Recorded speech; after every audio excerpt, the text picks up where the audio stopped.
ఓం నమో వెంకటేశాయ. September 21, 2025. ఈరోజు మరుసటి రోజు దర్శనం కోసం ఈరోజు ఎస్ఎస్టీ టోకన్స్ టోటల్గా 17,000 టోకన్స్ అయితే వదిలారండి. రేపు అనగా 22వ తేదీ దర్శనం చేసుకోవడానికి ఈరోజు 17,000 టోకన్స్ వదిలారు. 4 లేదా 5 గంటలకైతే డైలీ సాయంకాలం అయితే వదులుతారు.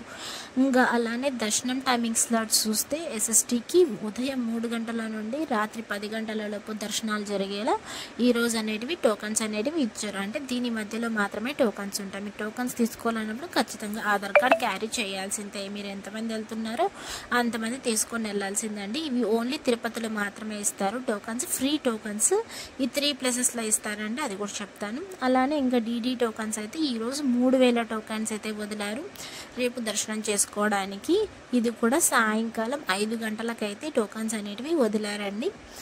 సేమ్ దీనికి కూడా ఆధార్ కార్డ్ కంపల్సరీగా కావాల్సిందే, లేకపోతే మీకు టోకన్ అనేది చేతికి ఇవ్వరు. డీడీ టోకన్స్ యొక్క దర్శనం టైమింగ్ స్లాట్ చూస్తే మధ్యాహ్నం 12 గంటల నుండి రాత్రి 9 గంటల లోపు దర్శనాలు జరిగేలా టైమింగ్స్ అనేటివి ఇచ్చారండి. 3 ప్లేసెస్ అంటే ఎక్కడెక్కడ అంటే ఈ టోకన్స్ ఇచ్చేటివి విష్ణు నివాసం, భూదేవి కాంప్లెక్స్ అండ్ శ్రీనివాసం. ఈ 3 చోట్ల మాత్రమే ఇస్తారండి, ఇంకెక్కడ ఇవ్వరు. ఓన్లీ తిరుపతిలో మాత్రమే ఇస్తారు. అది కూడా నిన్నటి రోజున స్వామివారిని ఎంతమంది దర్శించుకున్నారు అనేది చూద్దాం.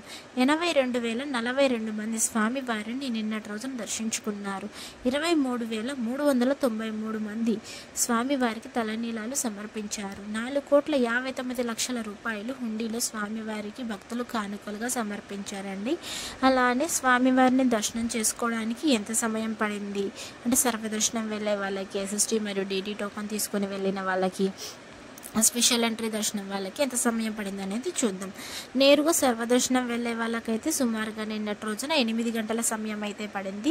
ఎస్ఎస్టీ మరియు డీడీ టోకన్ తీసుకొని వెళ్ళే వాళ్ళకైతే 3 నుండి 4 గంటల సమయం అయితే పడిందండి.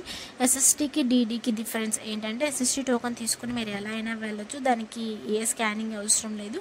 డీడీ టోకన్ తీసుకునే వాళ్ళు మాత్రం ఖచ్చితంగా శ్రీవారి మెట్టు మార్గమే వెళ్ళాలి. అక్కడికి వెళ్ళాక మీరు టోకన్ ఇచ్చింటారు కదా, ఆ టోకన్ని 1200వ మెట్టు దగ్గర స్కానింగ్ చేసుకోవాలి, లేకపోతే మీకు టోకన్ అనేది చెల్లుబాటు అవ్వదు. పైకి వెళ్ళాక కూడా మిమ్మల్ని అలో చేయనియరు. సో అందుకని గుర్తుపెట్టుకొని వెళ్ళండి. ఇంకా 300 రూపాయల దర్శనం అయితే నిన్నటి రోజున 2 నుండి 3 గంటల సమయం అయితే పడింది. ఇది కేవలం ఆన్లైన్లో మాత్రమే బుక్ చేసుకోవాలి, ఆఫ్లైన్లో అయితే కుదరదు. దూరం నుంచి వచ్చే వాళ్ళైతే టోకన్స్ తీసుకోవడానికి ఒకరోజు ముందే రావడానికి ట్రై చేయండి. ఒకరోజు ముందే వచ్చి టోకన్స్ తీసుకుంటే మరుసటి రోజుకి అనేటివి దర్శనం టోకన్స్ అనేటివి ఇస్తున్నారు. సో అందుకని ప్లాన్ చేసుకుని రండి దూరం నుంచి వచ్చే వాళ్ళైతే. Thank you for watching. Please like, share and subscribe my channel. అందరికీ ధన్యవాదాలు. ఓం నమో వెంకటేశాయ.